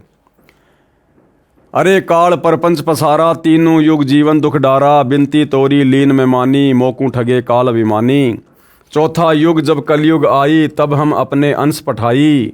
यानी काल के सामने परमात्मा ने भेद रखा था कि भाई जब चौथा युग कलयुग आएगा तो मैं अपना अंश भेजूंगा, जबकि आना परमात्मा ने स्वयं ही था। काल फंद छूटे नरलोई, सकल सृष्टि परवानिक होई, घर घर देखो बोध विचारा, सत्य नाम सब ठोर उचारा, 5505 तब ये वचन होगा साचा, कलयुग बीत जाए जब एता, सब जीव परम पुरुष पद चेता। ये फोटोकॉपियाँ कबीर सागर बोध सागर सक्षम वेद बोध के पृष्ठ 120-121 की हैं। इनमें वह वर्णन है जिसमें परमेश्वर कबीर बंदी छोड़ जी अपने सतलोक वाले पुत्र जोगजीत के रूप में संत यानी ज्ञानी के वेश में काल निरंजन के 21वें ब्रह्मांड में गए। काल निरंजन ने पूछा, जोगजीत तू यहाँ किस लिए आया? यदि कोई संदेश परमात्मा का लाया है तो वह बता। तब परमेश्वर ने कहा था कि परमेश्वर का आदेश सुन। थे खुद परमात्मा लेकिन अपने पुत्र जोगजीत के रूप में थे, जिससे काल समझ नहीं पा रहा था। मैं नीचे के लोकों में जाऊंगा, तेरी असलियत बताऊंगा कि यह परमात्मा नहीं है, तथा कबीर परमेश्वर की महिमा सुनाऊंगा। सतनाम का मंत्र जो 2 अक्षर का है उसका जाप करवा कर सभी प्राणियों को सतलोक ले जाऊंगा।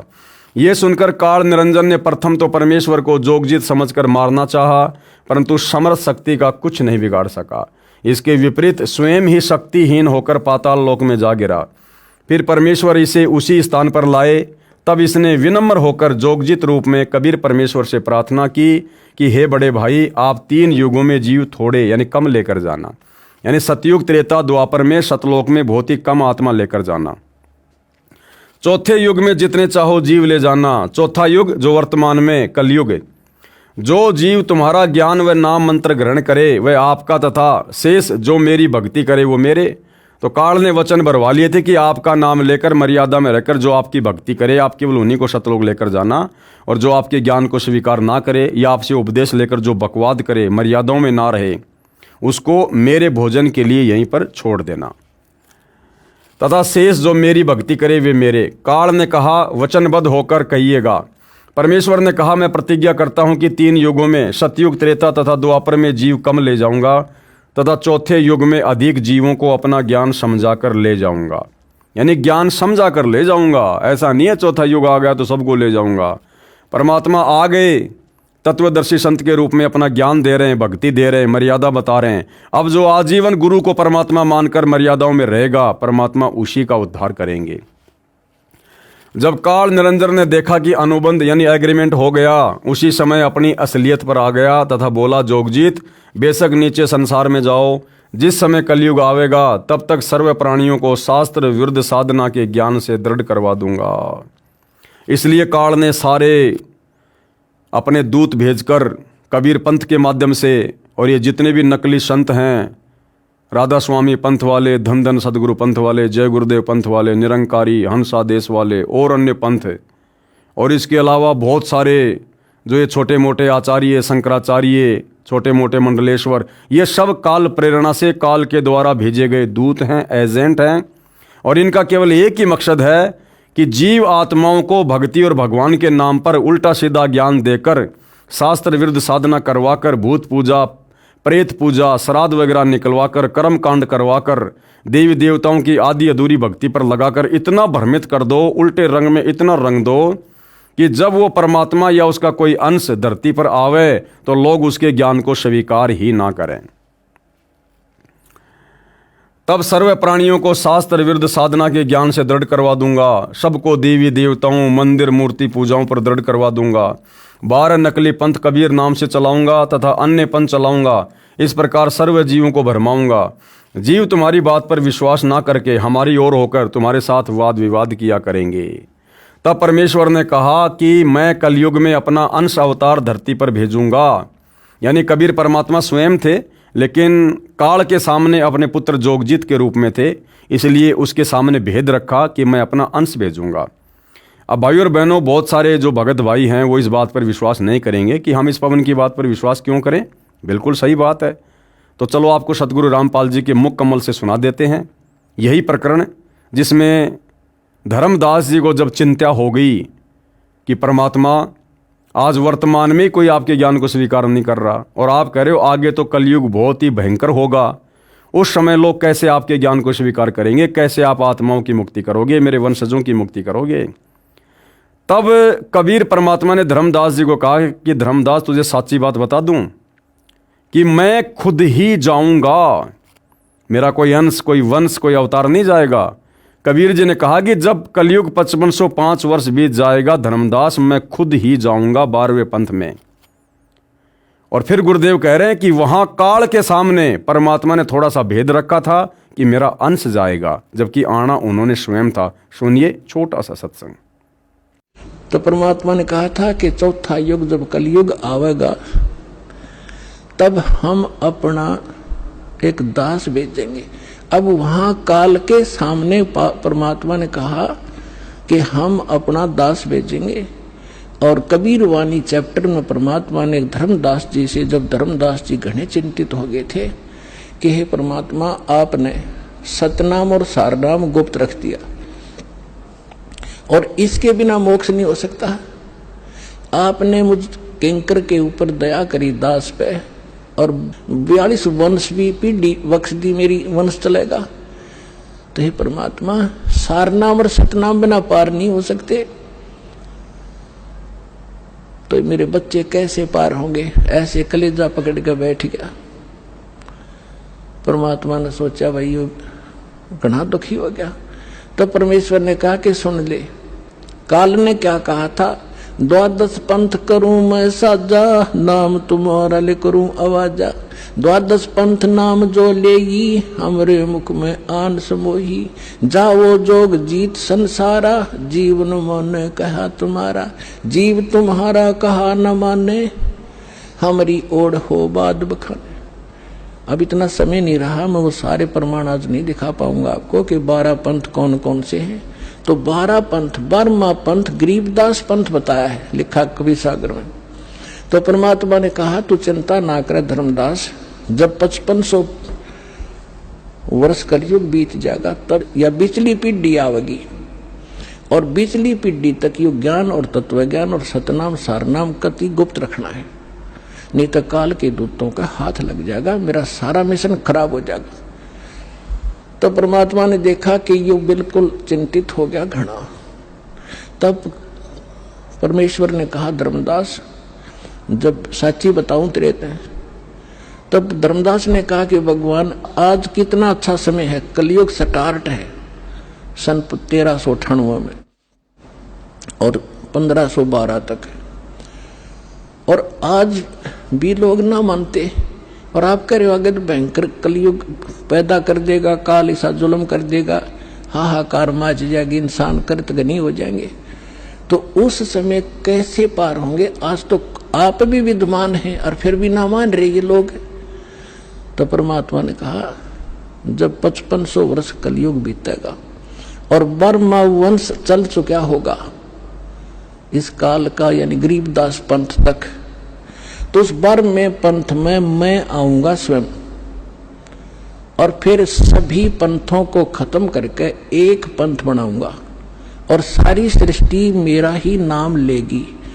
तेरे 42 वंश क्या सारी सृष्टि ने पार करूंगा धर्मदास, इन 42 की चिंता छोड़ तू। तब उसका दिल डटा था और काल के सामने परमात्मा ने थोड़ा सा भेद रखा कि मैं अपना अंश भेजूंगा। तो भाई और बहनों, अब आप जियों को विश्वास हो गया होगा कि काल के आगे ये कहकर कि मेरा अंश जाएगा, परमात्मा ने भेद रखा था और धर्मदास जी के सामने परमात्मा ने बिल्कुल सच्चाई व्यक्त कर दी थी कि 12वें पंथ हम ही चल जावें और सब पंथों को मिटाकर एक पंथ चलावें। इस समय सारी पृथ्वी पर सर्व मानव शरीरधारी प्राणी हमारे ज्ञान को ग्रहण करके उपदेश प्राप्त करेंगे, सबका फंद छूटेगा अर्थात सब मोक्ष प्राप्त करेंगे। कलयुग में घर घर में परमेश्वर कबीर जी की महिमा के बोध यानी ज्ञान की चर्चा होगी। सर्व मनुष्य सारा दिन व्यर्थ की बातों में व्यतीत न करके परमात्मा के ज्ञान की चर्चा करके पुण्य के भागी होंगे। हमारे भेजे गए अंश अर्थात धरती पर अवतार संत रामपाल जी महाराज जी की ओर संकेत है, यानी लेखक के अपने विचार हैं। उनसे सतनाम जो 2 अक्षर का है, जिसे सतनाम भी कहते हैं, प्राप्त करके जाप किया करेंगे। ये प्रचार सब ठोर अर्थात संपूर्ण विश्व में होगा। संपूर्ण विश्व सतनाम का जाप किया करेगा। मेरा ये वचन, कबीर परमात्मा कह रहे हैं कि मेरा ये वचन उस समय सत्य होगा जिस समय कलयुग 5505 वर्ष बीत चुका होगा। कलयुग इतना समय बीत जाने के पश्चात सर्व मानव परम पुरुष अर्थात परम अक्षर ब्रह्म के पद अर्थात अमर स्थान को उनकी यथार्थ भक्ति विधि को जानेंगे तथा अपना कल्याण करवाएंगे। ये फोटोकॉपी कबीर सागर बोध सागर कबीर चरित्र बोध पेज नंबर 1870 की है। ये वही प्रकरण है जो हम पहले इसमें देख चुके हैं। कबीर जी के 12 पंथों का वर्णन है जो उनके नाम से काल ने 12 पंथों को आगे बढ़ाया था। और फोटोकॉपी कबीर सागर कबीर बाणी बोध सागर पेज नंबर 136 की है। ये भी हम अभी इसको पहले देख चुके हैं, हम इसको पढ़ चुके हैं। इस फोटोकॉपी में प्रथम जागूदास का पंथ लिया है, ये उचित नहीं है। प्रथम पंथ चूड़ामणि जी का है, यानी धर्मदास जी का जो दूसरा पुत्र था चूड़ामणि, नारायण दास के बाद जो कबीर परमात्मा जी के आशीर्वाद से उत्पन्न हुआ था, उस चूड़ामणि से कबीर परमात्मा ने अपने प्रथम कबीर पंथ की शुरुआत की थी। और दूसरा फिर जागूदास है। संवत 1775 हुई, यहाँ से 12वें पंथ अर्थात गरीबदास पंथ के विषय में वर्णन है। यानी सन 1774 में आदरणीय गरीबदास जी जो है ये आए धरती पर, और जब ये 10 वर्ष के हुए सन 1784 में इनको कबीर परमात्मा जी सतलोक से चलकर नीचे आकर मिले थे। फोटोकॉपी कबीर सागर कबीर वाणी बोध सागर पेज नंबर 137 की। ये गरीबदास जी के 12वें पंथ के बारे में लिखा है कि वहाँ पर कोई छुआछात नहीं होगी। गरीबदास जी के सभी जाति के लोग शिष्य होंगे, सबके घर पर वो भोजन किया करेंगे। आज्ञा ले रहे ब्रह्मबोध लावे, कोड़ी चमार सबके घर खावे, साखी हमारी ले जीव समझावे, असंख्य जन्म ठोर नहीं पावे। यानी गरीबदास जी के 12वें पंथ में कबीर जी की वाणियों को आधार बनाकर ज्ञान सुनाया जाएगा, परंतु तत्व ज्ञान ना होने के कारण 12वें पंथ के अनुयायी असंख्य जन्मों तक वो मोक्ष प्राप्त नहीं कर पाएंगे। उसके बाद में स्वयं कबीर परमात्मा ने आना था, 12वें पंथ में वो आ चुके हैं और अपने यथार्थ 13वें कबीर पंथ की शुरुआत कर चुके हैं। इस फोटोकॉपी में लिखा है कि कबीर परमेश्वर ने कहा था कि 12वें पंथ गरीबदास वाले पंथ में आगे चलकर हम ही आएंगे, सब पंथ मिटाकर एक ही पंथ चलाएंगे। भाई और बहनों, कहने का मतलब ये है, देखो ये जो पुस्तक है ये आम व्यक्तियों के हिसाब की नहीं है। ये पुस्तक शॉर्ट में है, संकेतों में है, और ये ज्ञान उन्हीं को अच्छे से समझ में आएगा जो ऑलरेडी सतगुरु रामपाल जी के भगत हैं और कई समय से उनके सत्संग सुन रहे हैं, उन कथाओं को बार बार पढ़ चुके हैं, देख चुके हैं, सत्संग बहुत सारे सुन चुके हैं, जो अब संकेतों को समझ जाएंगे कि यहाँ पर किस विषय में बात हो रही है। और हम भाई बहनों को ये दृढ़ विश्वास हो जाए कि वर्तमान में सतगुरु रामपाल जी कोई कबीर जी के द्वारा भेजे गए संदेशवाहक नहीं है, उनके दूत नहीं है, उनके अंश नहीं है, उनके अवतार नहीं है। संत रामपाल जी स्वयं कबीर परमात्मा है। क्योंकि भाई और बहनों, भक्ति विधान के अनुसार जब तक हम अपने गुरु को कबीर जी नहीं मानेंगे मन कर्म वचन से, हृदय से, आत्मा से, तब तक भाई और बहनों हमारा मोक्ष नहीं हो सकता। चाहे हम कबीर भगवान की गोद में क्यों न जाके बैठ जाएं। और असंख्य युगों से हम भाई बहन यही धोखा खाते आ रहे हैं। 650 साल पहले भी हमें कबीर परमात्मा मिले, हम उनके अनुयायी बने, यही भक्ति उन्होंने दी, यही सत्संग सुनाया, यही मंत्र दिए, फिर भी हम पार नहीं हो पाए। क्यों? क्योंकि हमने कबीर जी को केवल एक संत मान लिया, गुरु मान लिया, हमने उनको परमात्मा के रूप में स्वीकार नहीं किया, जिस कारण से स्वयं परमात्मा होते हुए भी और हम उनकी शरण में होते हुए भी मोक्ष प्राप्त नहीं कर पाए। तो हम अब इस कलयुग की पिछली पीढ़ी में मोक्ष के प्राइम टाइम में धोखा ना खाएं, उस गलती को पुनः ना दोहराएं। इसके लिए सतगुरु रामपाल जी ने हमें शिक्षित किया, धर्मशास्त्रों से परिचित करवाया, हमें तत्व ज्ञान दिया, मूल ज्ञान दिया, बार बार उसको रिपीट करवा रहे हैं ताकि हमारी आत्मा ये स्वीकार कर ले कि संत रामपाल जी स्वयं कबीर भगवान हैं। और एक संत रामपाल जी के अलावा हम शौपन में भी किसी अन्य की पूजा ना करें इष्ट मानकर। यानी अब जिसे दुनिया कबीर समझ रही है, वो दाढ़ी मूछ वाली फोटो, हम उसको भी बहिष्कृत कर दें। उस फोटो का वर्तमान भक्ति जीवन में कोई महत्व नहीं है। वो फोटो हम वर्तमान के सतगुरु रामपाल जी के भक्तों के घरों में नहीं होनी चाहिए।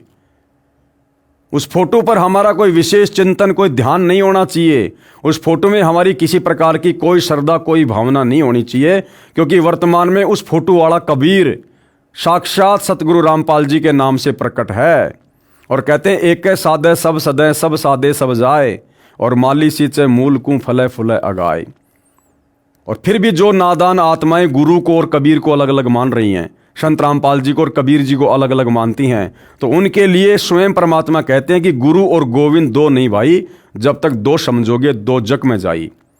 अगर अपने गुरु के अलावा तुम किसी और में कबीर परमात्मा देख रहे हो, उस दाढ़ी मूछ वाली फोटो में, तो परमात्मा कहते हैं गुरु की शरण में आने के बाद भी तुम नरक में जाओगे, तुम्हारा मोक्ष नहीं हो पाएगा।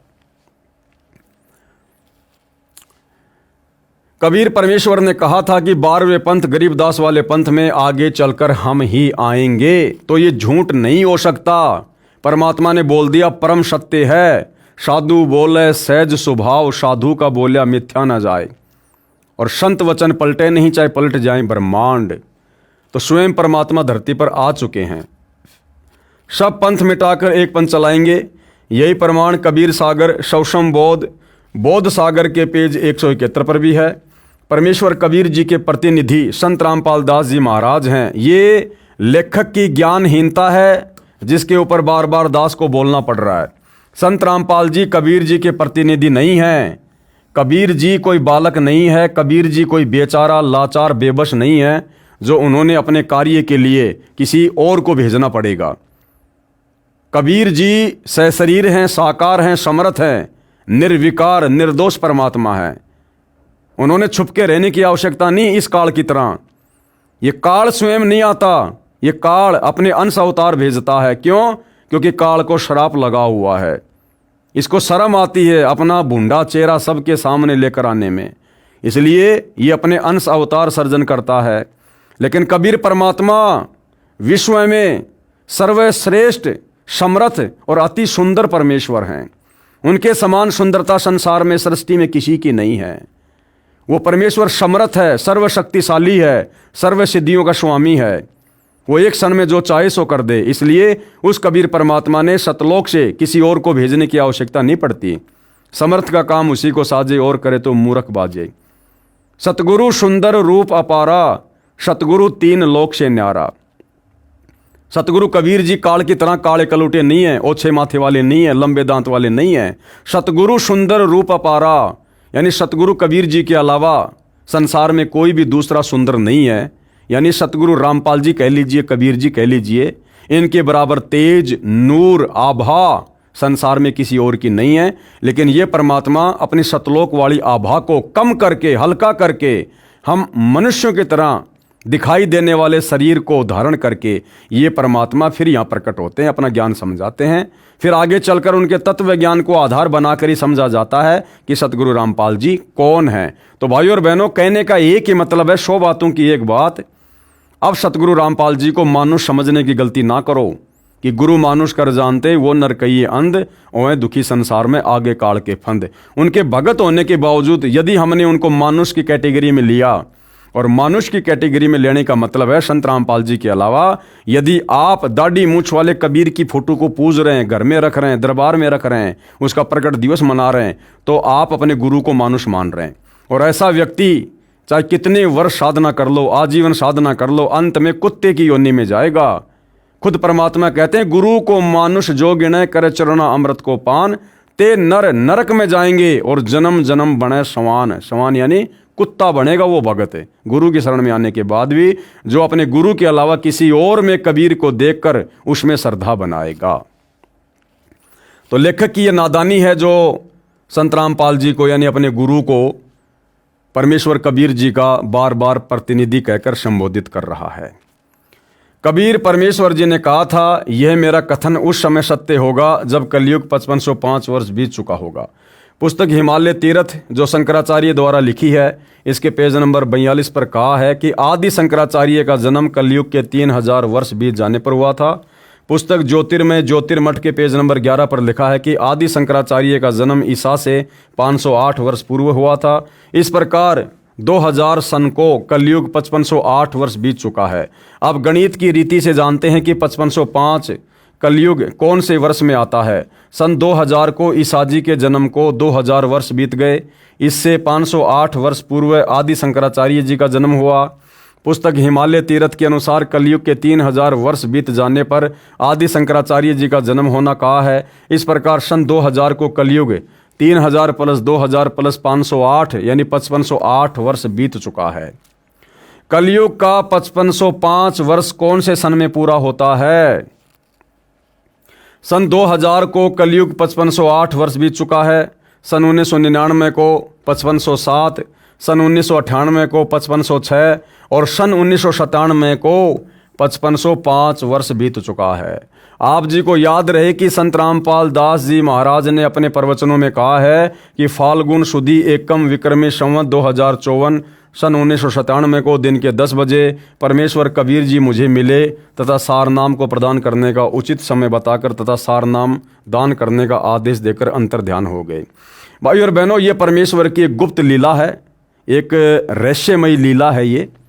अन्यथा संत रामपाल जी अपने प्रवचनों में, अपनी पुस्तकों में जो भी बात रखते हैं वो सबूतों के साथ में रखते हैं, प्रमाणों के साथ में रखते हैं। एक एक बात के 10-10 प्रमाण देते हैं। लेकिन भाई और बहनों, सन 1997 में कोई कबीर परमात्मा संत रामपाल जी को दिन के 10 बजे आकर मिला, इस बात का प्रमाण आपको ना सतगुरु जी की पुस्तकों में मिलेगा, ना उनके सत्संगों में मिलेगा। ये परमेश्वर की गुप्त लीला का एक पार्ट है, जो पार्ट साथ संगति से जुड़े भाई बहनों को तो समझ में आ रहा है और बाकी भाई बहनों को भी उसी समय समझ में आएगा जब आप साथ संगति से जुड़ेंगे और साथ संगति के वीडियो देखेंगे। कबीर परमेश्वर जी द्वारा अवतार धारण करने का समय। संत कबीर वचन अथ सवसम वेद की स्फुट वार्ता चौपाई, फोटोकॉपी कबीर सागर बोध सागर सवसम वेद बोध पेज नंबर 171 की है। दोहा, 5000 अरु 500 जब कलयुग बीत जाए, महापुरुष फरमान तब जग तारन को आए। इस वाणी को सत्य साबित करने के लिए सतगुरु रामपाल जी ने स्वयं को छुपाते हुए ये बात कही है कि भाई 1997 में मुझे दिन के 10 बजे सतलोक से चलकर कबीर परमात्मा मिले, केवल इस वाणी को सत्य साबित करने के लिए। अन्यथा सतगुरु रामपाल जी स्वयं ही कबीर परमात्मा हैं, इनको और कबीर आकर नहीं मिलने वाला। आगे चलते हैं। ये फोटोकॉपी पवित्र पुस्तक कबीर सागर के अध्याय सवसम वेद बोध अर्थात सूक्ष्म वेद बोध सागर के पेज नंबर 171 की है। परम पूज्य कबीर परमेश्वर जी ने कहा है कि जिस समय कलयुग 5500 वर्ष बीत जाएगा, उस समय महापुरुष मेरी आज्ञा से विश्व उद्धार के लिए प्रकट होगा। वह महापुरुष सतनाम का भेदी होगा, वह अधिकारी होगा। जबकि भाई और बहनों, सतगुरु रामपाल जी तो 1997 से पहले ही ये सतनाम दे रहे हैं, सारनाम भी दे रहे हैं। उनको सतनाम के भेद का भी पता था, उनको सारनाम के भेद का भी पता था। 1994 से जिन भक्तों को सतगुरु रामपाल जी से उपदेश मिला हुआ है, उनको भली भांति पता है कि सतगुरु रामपाल जी को सतनाम का भेद 1997 के बाद पता चला या 1994 में ही उन्होंने सतनाम देकर अपने भक्तों को उसका भेद बता दिया था। विश्व के सर्व हिंदू, मुसलमान व अन्य धर्मों में विभाजित मानव तथा अन्य प्राणी भी जो मानव जीवन प्राप्त करेंगे वे सर्व सत्य नाम यानी सतनाम की महिमा से परिचित होकर उस सच्चे नाम को उस महापुरुष से प्राप्त करके पावे पद निर्वाण यानी पूर्ण मोक्ष पद प्राप्त करेंगे। उस मेरे भेजे संत के द्वारा, अब आप समझ गए होंगे भाई और बहनों, संत रामपाल जी किसी के द्वारा भेजे गए हैं या स्वयं आए हैं। सत्य सुकृत यानी पवित्र वास्तविक मोक्ष मार्ग के पंथ में सर्व पंथ ऐसे विलीन हो जाएंगे जैसे सर्व नदियां स्वतः ही समुद्र में मिलकर एक हो जाती हैं। यानी 1997 में फिर आगे चलकर जैसे जैसे संत रामपाल जी का मार्ग आगे बढ़ेगा तो एक समय फिर ऐसा आएगा, इस ज्ञान को समझकर इस दुनिया के जितने भी पंथ हैं जो अनेक धर्मों में हैं, अनेक संप्रदायों में है, बहुत सारे नकली धर्मगुरु बने बैठे हैं, वो सारे के सारे और उनके अनुयायी इस प्रकार से सतगुरु रामपाल जी के यथार्थ 13वें कबीर पंथ में आकर मिल जाएंगे। जिस प्रकार छोटी छोटी नदियां अंत में समुद्र में जाके विलीन हो जाती हैं। केवल एक ही पंथ हो जाएगा। जब तक वह निर्धारित समय नहीं आएगा तब तक तो मेरे द्वारा कहा गया यह सौषम वेद निराधार लगेगा। कबीर परमात्मा कह रहे हैं, धर्मदास जब तक वो ठीक का समय नहीं आएगा जो मैं आज बोल रहा हूं तब तक तो दुनिया को मेरी बातें निराधार लगेंगी। परंतु जब वह ठीक का दिन, निर्धारित दिन आएगा तब सभय स्त्री पुरुष कपट त्याग कर शुद्ध होकर कबीर यानी मुझ सर्वेश्वर कबीर जी की शरण ग्रहण करेंगे। अरे भैया, लेखक के अनुसार तो कबीर जी ने संत रामपाल जी को भेज दिया और यहां कह रहे हैं कि मुझ कबीर की, सर्वेश्वर कबीर की शरण ग्रहण करेंगे। तो शरण तो उसकी ग्रहण की जाती है जिससे उपदेश लिया जाता है। तो उपदेश तो दुनिया सतगुरु रामपाल जी से ले रही है, आगे भी उन्हीं से लेगी। तो वो सर्वेश्वर महेश्वर परमात्मा कौन हुआ? दुनिया जिसकी शरण में आएगी, स्वयं सतगुरु रामपाल जी। अर्थात अविकारी तथा भगत होकर सतलोक में चली जाएंगी। उस समय घर घर में परमेश्वर कबीर परमेश्वर जी का निर्मल ज्ञान चर्चा का विषय बनेगा। सर्व मानव दुर्मति त्याग कर नेक नीति अपनाएंगे। इसी कलयुग में जो माया के लिए भागदौड़ मची है वह शांत हो जाएगी। सर्व मानव शांत स्वभाव के बन जाएंगे। चाहे कोई उग्र यानी डाकू, चोर या अन्य कारण से समाज को दुखी करने वाला, चाहे कोई नीची जाति का हो, सर्व एक होकर रहेंगे। वह महापुरुष अर्थात तत्वदर्शी संत रूप में प्रकट सर्व के प्रति समान दृष्टि वाला समर्थ सत्य कबीर स्वयं सर्वशक्तिमान कबीर है। अब देखो भाई और बहनों, यहाँ बिल्कुल क्लियर कर दिया है, बिल्कुल क्लियर हो गया कि तत्वदर्शी संत के रूप में वो महापुरुष कौन होगा। देखिएगा, वह महापुरुष अर्थात तत्वदर्शी संत रूप में, तो वर्तमान में तत्वदर्शी संत कौन है? संत रामपाल जी। तो संत रामपाल जी के रूप में कौन है?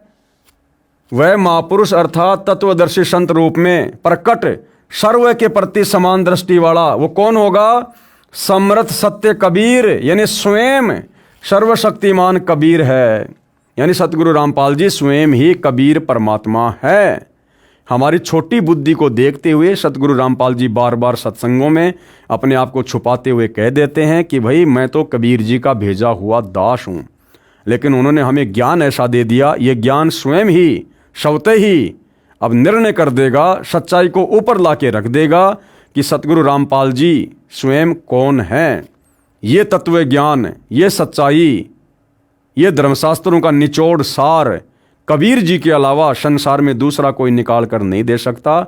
अगर देने वाला होता तो परमात्मा जी ने 4 युगों तक इंतजार नहीं करना होता, पहले निकलवा के रखवा चुके होते। नोट, कबीर सागर सौषम वेद के पेज नंबर 171 पर लिखे वर्णन में कुछ गलत अक्षर छपे हैं। जैसे छपा है ठीके को तिथिवार, इसका शुद्ध इस प्रकार है ठीक का तिथिवार यानी निर्धारित समय आने पर। ठीक का अर्थ होता है समय निर्धारण करना। जैसे कहा जाता है कि उस व्यक्ति ने रुपए लौटाने की ठीक कब की रखी है, यानी ठीक का समय पैसे वापस लौटाने का कब का रखा है, अर्थात रुपए लौटाने का समय क्या निर्धारित किया है। ठीक का दिन अंत ये अशुद्ध है, ठीक का दिन आवंत शुद्ध इस प्रकार है ठीक का दिन आवंत। जब वो ठीक का दिन आएगा 1997 वाला, उसके बाद जब वो ज्ञान शिखर में जाएगा, उसके बाद फिर ये जो सतज्ञान है ये घर घर में पहुंचेगा। पूरी दुनिया सतनाम का जाप करेगी, घर घर में सतगुरु रामपाल जी की महिमा होगी, उनके ज्ञान की चर्चा होगी जब वो ठीक का समय आएगा। और वो ठीक का समय भाई और बहनों बहुत नज़दीक है। 2028 के बाद, युग परिवर्तन के बाद घर घर में केवल इन्हीं की भक्ति, इन्हीं की पूजा होगी। उस दिव्य महापुरुष के विषय में नास्त्रदमस की भविष्यवाणी, उस दिव्य महापुरुष के विषय में, किस दिव्य महापुरुष के विषय में? सतगुरु रामपाल जी के विषय में। और भी बहुत सारी भविष्यवाणियां हम पहले देख चुके हैं, जैसे अमेरिका की बहन फ्लोरेंस की, जय गुरुदेव पंथ के तुलसीदास जी की, जो बिल्कुल पूर्णतया सतगुरु रामपाल जी पर सटीक उतरती हैं। अब आगे हम उस दिव्य महापुरुष के विषय में नास्त्रदमस की भविष्यवाणी, इस विषय पर भाई और बहनों हम अगले वीडियो में विस्तार से जानेंगे, समझेंगे। और ये सब कुछ जानने के बाद निश्चित तौर पर हमारा विश्वास पूज्य गुरुदेव भगवान के चरणों में और अधिक दृढ़ होगा। तो भाई और बहनों, आज के इस वीडियो में केवल इतना ही। आगे परमेश्वर के आशीर्वाद से फिर सेवा में हाजिर होंगे। तब तक गुरुदेव भगवान हम सबको आज्ञा दे, आशीर्वाद दे, सद्बुद्धि दे। बंदी छोड़ सतगुरु रामपाल जी भगवान की जय हो।